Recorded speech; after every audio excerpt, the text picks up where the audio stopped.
क्या आपने कभी अपनी थकी हुई जमीन या मुरझाए हुए खेत को देखा है और सोचा है कि इसे एक कॉकटेल की जरूरत है?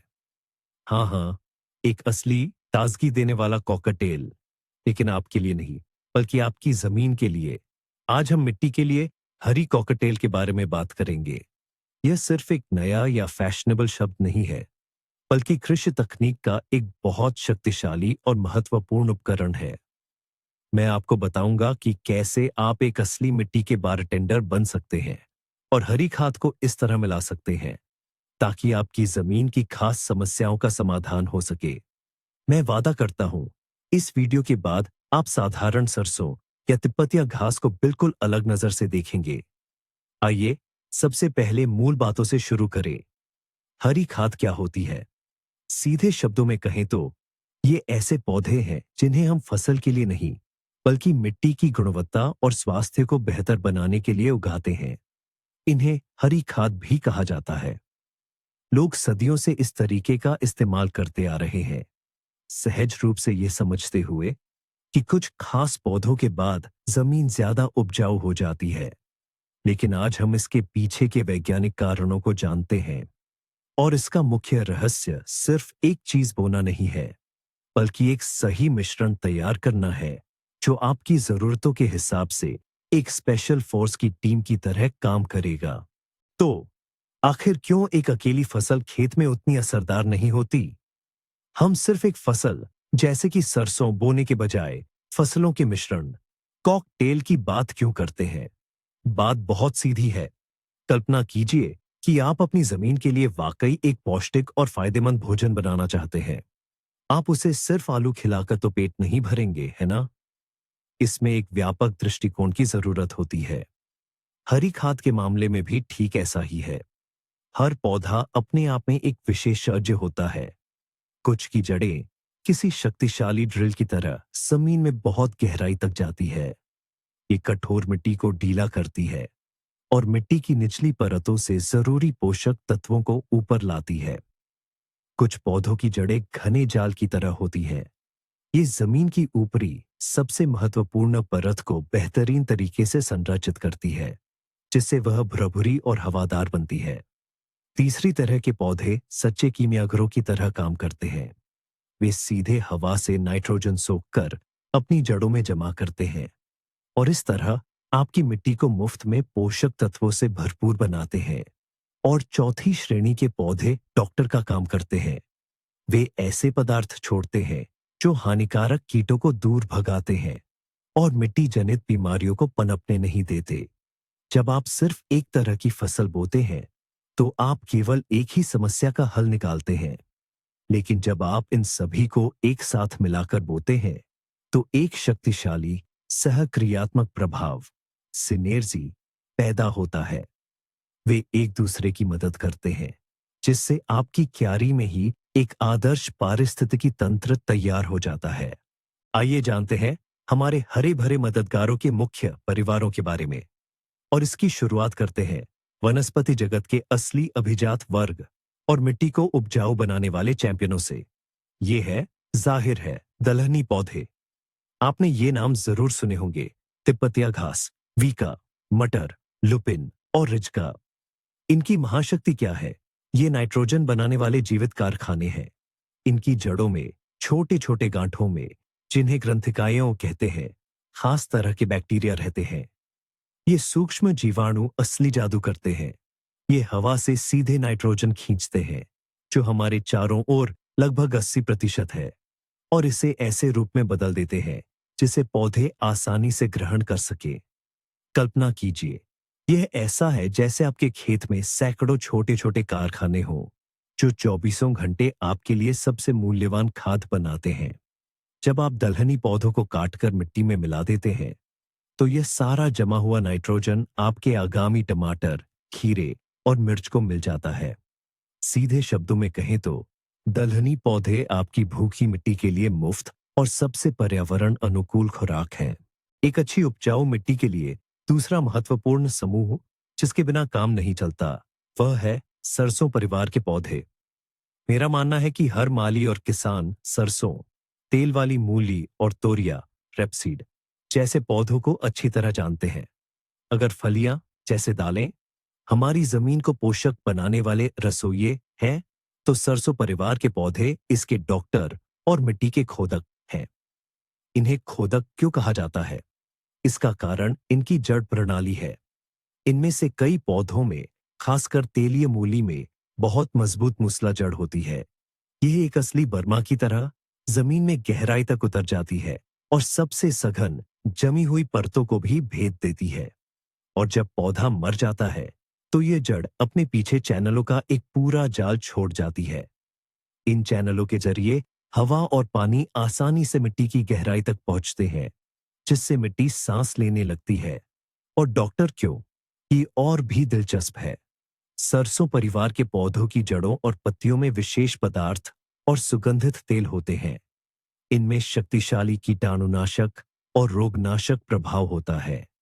सीधे शब्दों में कहें तो ये मिट्टी को शुद्ध करते हैं, फाइटोफथोरा और स्कैब जैसे फफूंद जनित रोगों को पनपने से रोकते हैं, और साथ ही वायर वर्म तथा नेमाटोड जैसे कई हानिकारक कीटों को दूर भगाते हैं या उन्हें नष्ट भी कर देते हैं। और हमारे हरे कमांडो दल में तीसरी टीम है अनाज वाली फसलें, राई, जई और जौ। यदि दालें हमारे रसोइये हैं और पत्ता गोभी जैसी सब्जियां डॉक्टर हैं, तो अनाज असल में बॉडी बिल्डर है। इनका मुख्य काम है ज्यादा से ज्यादा मांसपेशियां बनाना, यानी हरी जैविक सामग्री उगाना।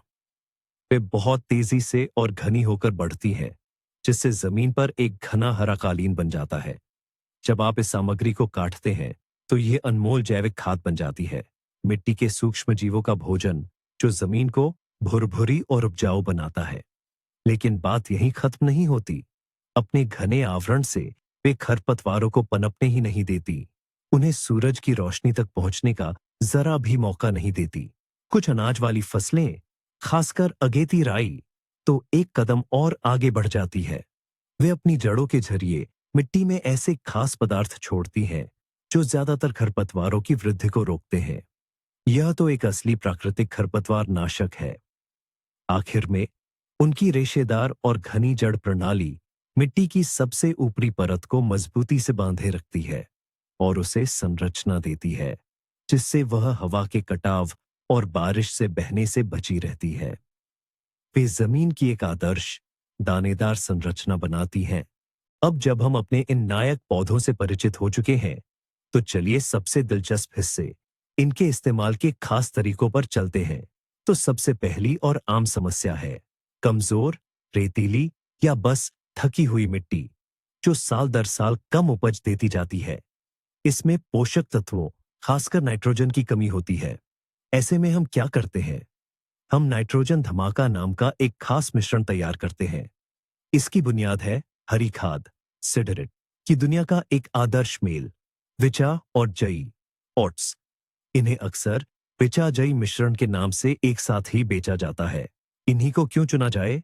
इसका जवाब बेहद आसान है। विचा, जैसा कि हम जानते हैं, दलहनीय फसलों की श्रेणी में आती है। इसका मतलब है कि यह नाइट्रोजन का हमारा सबसे बड़ा स्रोत है। इसकी जड़ें इस बेहद जरूरी तत्व को सक्रिय रूप से जमा करती हैं, जिससे आने वाले पौधों के लिए पोषण का एक भरपूर इंतजाम हो जाता है। लेकिन विचा की एक कमजोरी है, इसका तना पतला और लचीला होता है, जिस वजह से यह अक्सर जमीन पर गिरकर फैल जाती है। और यही इसकी मदद के लिए आता है इसका भरोसेमंद साथी, जई, ओट्स। ये अनाज वाली फसल है और इसका तना मजबूत और सीधा होता है। जई विचा के लिए एक सजीव सहारे का काम करती है, उसे क्यारी पर फैलने और सडादे एचने से बचाती है। बदले में विचा भी अपना नाइट्रोजन इसके साथ बांटती है। इसके अलावा जई अपने आप में भी बेहद उपयोगी है। यह तेजी से हरी पत्तियां पैदा करती है, मिट्टी को पोटेशियम और फास्फोरस से समृद्ध करती है और उसे अच्छी तरह से भुरभुरा भी बनाती है। इस तरह यह सिर्फ एक मिश्रण नहीं, बल्कि एक ऐसी टीम बन जाती है जहां हर सदस्य दूसरे की सबसे अच्छी खूबियों को और निखारता है। अगली चुनौती, जिससे कई लोग अच्छी तरह वाकिफ हैं, वह है भारी और चिकनी मिट्टी। यह वही मिट्टी है जो वसंत में देर तक नम रहती है, बारिश के बाद चलना मुश्किल कर देने वाली दलदल में बदल जाती है। और गर्मी में दरारों से भरे एक असली चट्टानी कवच में तब्दील हो जाती है। इस कंक्रीट जैसी मिट्टी में फसलों की जड़ों को बिल्कुल भी आराम नहीं मिलता। इस समस्या का समाधान करने के लिए हमें एक खास कॉकटेल की जरूरत है, जिसे हम शक्तिशाली ड्रिल कहते हैं। और यहाँ का मुख्य खिलाड़ी है तिलहन मूली। यह सिर्फ एक हरी खाद नहीं, बल्कि एक असली जैविक परफोरेटर है। इसकी मूसला जड़ें 1.5 और कभी-कभी 2 मीटर तक गहरी जा सकती है। जरा सोचिए, ये सबसे कठोर हल्की परत को भी भेद देती है। वह सघन परत जो वर्षों से फावड़े या हल के नीचे बनती रहती है। लेकिन सबसे दिलचस्प बात तो तब होती है जब आप मूली को काटते हैं, तो इसकी मजबूत जड़ मिट्टी में ही मरकर सड़ जाती है और अपने पीछे गहरी नालियों का एक पूरा तंत्र छोड़ जाती है। इन नालियों के जरिए लिफ्ट की तरह पानी और हवा मिट्टी की गहराइयों में तेजी से पहुंचते हैं। मिट्टी सांस लेने लगती है और जीवंत हो उठती है। मूली के साथ आप सरसों या जई ओट्स भी जोड़ सकते हैं। ये ऊपरी परत में जड़ों का एक घना जाल बिछाएंगे, उसे पपड़ी बनने से रोकेंगे और मूल्यवान जैविक पदार्थ भी जोड़ेंगे। लेकिन क्या होगा अगर आपकी मुख्य समस्या मिट्टी की संरचना नहीं, बल्कि अदृश्य दुश्मन है जो आपकी फसल को बर्बाद कर रहे हैं? अगर आपके आलू में हमेशा वायर वर्म कीट का प्रकोप रहता है और गाजर व चुकंदर नेमाटोड गोल कृमि से पीड़ित है, तो फिर आइए हरा कवच ग्रीन शील्ड कॉकटेल तैयार करें। यह हमारी फसल के लिए एक तरह का प्राकृतिक कमांडो दल है और इसका मुख्य आधार है सफेद सरसों। जी हाँ, वही साधारण और जानी मानी सरसों। लेकिन इसे कम आंकने की गलती बिल्कुल न करें। इसकी जड़ों से निकलने वाले स्राव, जिन्हें एग्लाइकोसाइड कहते हैं, कई मिट्टी जनित कीटों के लिए एक वास्तविक जहर है, खासकर वायर वर्म कीट के लिए। ये क्लिक बीटल के लार्वा होते हैं। सीधे शब्दों में कहें तो वायर वर्म सरसों के पड़ोस को बिल्कुल पसंद नहीं करता और ऐसे खेतों को छोड़कर भाग जाता है। लेकिन अगर आपके खेत में नेमाटोड, यह एक सूक्ष्म कृमि है जो जड़ों से पोषक तत्व चूसता है, का प्रकोप है, तो सिर्फ सरसों से बात नहीं बनेगी। हमारे हरे कवच में हम गेंदे के फूल मैरीगोल्ड भी जरूर मिलाते हैं। जी हाँ, वही नारंगी रंग के सुंदर फूल जिन्हें हम अक्सर सजावट के लिए लगाते हैं। इनकी जड़ें ऐसे पदार्थ छोड़ती हैं जो नेमाटोड के लिए जानलेवा होते हैं। यह मिट्टी को नेमाटोड से साफ करने का सबसे प्रभावी और पर्यावरण अनुकूल तरीकों में से एक है। प्रभाव को और बढ़ाने के लिए इस मिश्रण में फेसिलिया भी मिलाया जा सकता है, जो मिट्टी को भी स्वस्थ बनाता है और लाभकारी कीटों को आकर्षित करता है। सभी बागवानों की एक और बड़ी समस्या है खरपतवार, बथुआ, दूब घास, जंगली जई। ऐसा लगता है कि उनसे लड़ना कभी खत्म नहीं होगा। लेकिन क्या होगा अगर मैं आपसे कहूं कि हम कुछ पौधों से ही दूसरे पौधों को खत्म करवा सकते हैं? इसके लिए हमें चाहिए सबसे घना और आक्रामक मिश्रण, दमघोटू आवरण। इसमें मुख्य रूप से काम करते हैं शरदकालीन राई और फैसिलिया। शरदकालीन राई हरी खाद के पौधों की दुनिया में एक असली टर्मिनेटर है। सबसे पहले यह बहुत तेजी से बढ़ती है, ज्यादातर खरपतवारों से आगे निकल जाती है और उनसे धूप, पानी और पोषक तत्व छीन लेती है। दूसरा, और यह सबसे महत्वपूर्ण बात है, इसकी जड़ प्रणाली मिट्टी में ऐसे खास पदार्थ छोड़ती है जो दूसरे पौधों की वृद्धि को रोकते हैं। इस घटना को एलोपैथी कहा जाता है। राई अपने चारों ओर प्रतिस्पर्धियों के लिए असहनीय स्थिति पैदा करती है, जिससे क्यारियां प्रभावी ढंग से साफ हो जाती हैं। फैसिलिया थोड़ा अलग तरीके से काम करती है। यह उतनी आक्रामक नहीं है, लेकिन यह नक्काशीदार पत्तियों का एक अविश्वसनीय रूप से घना और मुलायम कालीन बनाती है। इस जीवित आवरण के नीचे कोई भी, यहां तक कि सबसे जिद्दी खरपतवार भी, नहीं उग सकता। इसके अलावा फैसिलिया एक उत्कृष्ट मधुमक्खी आकर्षक पौधा है। ये आपके खेत में मधुमक्खियों को आकर्षित करेगा, जिससे फसल की पैदावार पर सकारात्मक प्रभाव पड़ेगा। एक साथ राई और फैसिलिया खरपतवारों पर दोहरा प्रहार करते हैं, उन्हें जरा भी मौका नहीं देते। लेकिन क्या करें जब आपको मिट्टी में कोई एक बड़ी स्पष्ट समस्या नहीं दिखती? जब मिट्टी पहले से ही अच्छी हो, लेकिन आप उसे और भी बेहतर उपजाऊ और जीवंत बनाना चाहते हो। ऐसी स्थिति के लिए कुछ ऑलराउंडर फसलें हैं जो लगभग हर काम में माहिर होती हैं, और इन सब में रानी है निस्संदेह फासेलिया। अगर आप असमंजस में हैं कि क्या बोए, तो फासेलिया बोए, आप गलत नहीं होंगे। ये इतनी खास क्यों है? पहला, इसकी विकास दर बहुत तेज है। बुवाई के 1.5 महीने के भीतर ही आपको हरी भरी घनी पत्तियों की एक मोटी परत मिल जाएगी। दूसरा, इसकी शाखाओं वाली जड़ प्रणाली मिट्टी की ऊपरी परत को अच्छी तरह से ढीला करती है और उसकी संरचना को बेहतर बनाती है, जिससे मिट्टी हवादार और अधिक नमी सोखने वाली बनती है। तीसरा, जैसा कि हमने पहले भी बताया, यह खरपतवारों को प्रभावी ढंग से दबाती है और मधुमक्खियों के लिए एक बेहतरीन चारा है। चौथा, इसकी जड़ों से निकलने वाले स्राव मिट्टी को स्वस्थ बनाते हैं, उसकी अम्लता को कम करते हैं और कुछ रोगजनकों पैथोजन को दबाते हैं। फासेलिया कम रखरखाव वाली है, किसी भी प्रकार की मिट्टी में उग सकती है और इसका प्रमुख बगीचों की फसलों के साथ कोई सामान्य रोग या कीट नहीं होता। यह इसे लगभग किसी भी फसल के लिए एक आदर्श पूर्ववर्ती बनाती है। इसके साथ फाइटोसैनिटरी प्रभाव के लिए थोड़ी सरसों या अधिक जैविक पदार्थ के लिए चई मिलाई जा सकती है। यह मिश्रण आपकी मिट्टी के समग्र सुधार और स्वास्थ्य को बनाए रखने में मदद करेगा। सबके मन में एक मुख्य सवाल है, इन हरी खादों को कब बोया जाए ताकि उनसे सबसे ज्यादा फायदा मिल सके। और अच्छी बात यह है कि आपके पास इसके लिए 3 सुनहरे अवसर हैं। पहला अवसर है शुरुआती वसंत। जैसे ही बर्फ पिघल जाए और मिट्टी थोड़ी गर्म हो जाए, आप उन क्यारियों में हरी खाद बो सकते हैं जो बाद में लगने वाली फसलों जैसे टमाटर, मिर्च या पत्ता गोभी के लिए है। जब तक इन फसलों की रोपाई का समय आएगा, आपकी हरी खाद अच्छी खासी बढ़ चुकी होगी। आप रोपाई से 1 या 2 हफ्ते पहले इसे काट देंगे, जिससे आपको एक आदर्श भुरभुरी और पोषक तत्वों से भरपूर क्यारी मिलेगी। दूसरा अवसर है गर्मी का मौसम। क्या आपने शुरुआती प्याज, लहसुन या मूली जैसी फसलें काट ली है और क्यारी खाली हो गई है?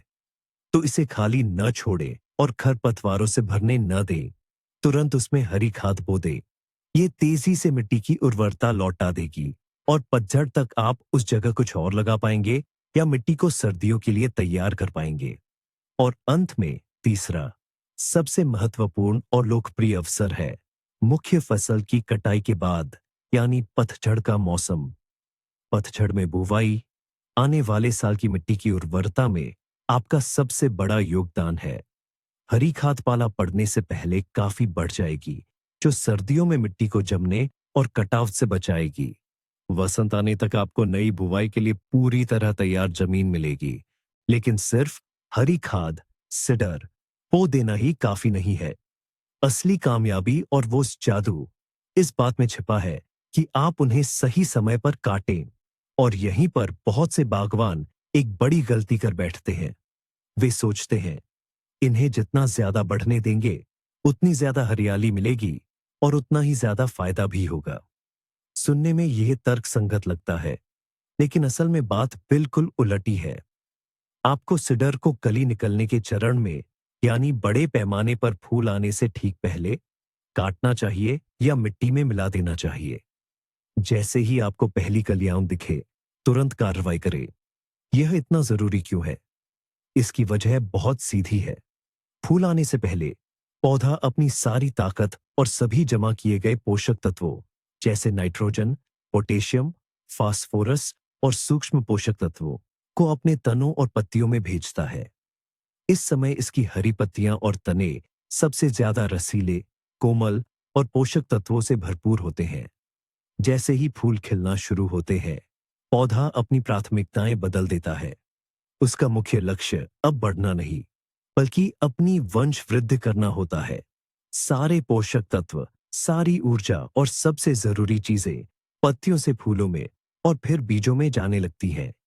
तने सख्त हो जाते हैं और उनमें ऐसा फाइबर जमा होने लगता है जिसे गलने में बहुत समय लगता है। अगर आप इस समय को चूक जाते हैं, तो आसानी से पचने वाली हरी खाद की बजाय आपको अपनी क्यारी में सख्त और सूखी घास मिलेगी, जिसे गलने में बहुत ज्यादा समय लगेगा। तो हमने एकदम सही समय पर अपनी हरी खाद वाली फसलों को काट लिया है, ठीक जब उनका लाभ सबसे ज्यादा था।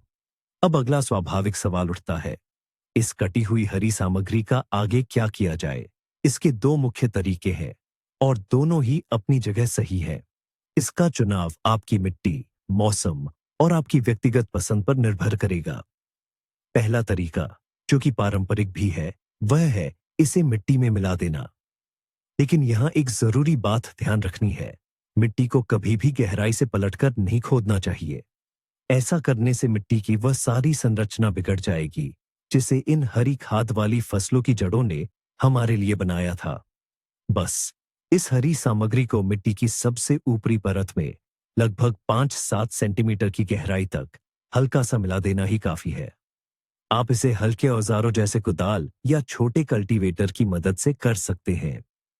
ऐसा करने पर यह हरी सामग्री एरोबिक परिस्थितियों में, यानी हवा की पर्याप्त मौजूदगी में तेजी से सड़ती है और मिट्टी को पोषण पहुंचाती है। यह तरीका वसंत और गर्मियों में क्यारियों को तैयार करने के लिए बहुत अच्छा है, खासकर तब जब हमें तुरंत और तेज असर चाहिए होता है। लेकिन एक दूसरा तरीका भी है जिसे प्राकृतिक खेती के समर्थक खास तौर पर पसंद करते हैं, और ये तरीका तो पहले वाले से भी ज्यादा आसान है। बागवानी करने वाले के लिए सबसे जरूरी बात जो समझनी है वो यह है कि हरी खाद सीडेरट्स को फूलने या बीज बनाने तक नहीं छोड़ना चाहिए। कई लोग सोचते हैं, इन्हें थोड़ा और बढ़ने दो, इससे इनकी मात्रा ज्यादा होगी। लेकिन यही सबसे बड़ी गलती है। जब आप इन्हें सही समय पर, यानी फूल आने से ठीक पहले, कलियां बनने के दौरान काटते हैं, तो आप इनके सारे पोषक तत्वों को मिट्टी में ही कैद कर लेते हैं और उन्हें पौधे की अगली पीढ़ी में जाने से रोक लेते हैं। दूसरी हैरान करने वाली बात यह है कि साधारण गेंदे के फूल, जिन्हें हम सिर्फ खूबसूरती के लिए लगाते हैं, वे निमेटोड जैसे खतरनाक कीट के लिए एक जबरदस्त दवा का काम कर सकते हैं। ये प्राकृतिक तरीके से पौधों को स्वस्थ रखने का एक आसान और प्रभावी उपाय है जो हर किसी के लिए उपलब्ध है। आप सिर्फ घास नहीं बो रहे हैं, बल्कि आप अपनी क्यारी में एक पूरे पारिस्थितिकी तंत्र को नियंत्रित कर रहे हैं। तो आइए संक्षेप में समझें। हरी खाद को मिलाकर इस्तेमाल करना मुश्किल नहीं है। यह आपके बगीचे के लिए एक पौष्टिक स्मूदी बनाने जैसा है। आप अलग अलग समूहों से सामग्री लेते हैं, पोषण के लिए दलहनीय फसलें, मिट्टी के उपचार और उसे ढीला करने के लिए क्रूसीफेरस जैसे सरसों फसलें, और मिट्टी को संरचना व बायोमास देने के लिए अनाज, और एक ऐसा नुस्खा बनाते हैं जो आपकी मिट्टी के लिए बिल्कुल सही हो। ये वीडियो अंत तक देखने के लिए धन्यवाद। अगर आपको यह जानकारी उपयोगी लगी हो तो कृपया इसे लाइक करें और नए वीडियो देखने के लिए चैनल को सब्सक्राइब करें। अब आपके लिए एक सवाल, आपने अपने खेत या बगीचे में कौन सी हरी खाद का इस्तेमाल किया है? अपना अनुभव या अपनी पसंदीदा हरी खाद की मिक्स रेसिपी टिप्पणियों में साझा करें। आइए मिलकर सबसे अच्छी रेसिपी बुक तैयार करें।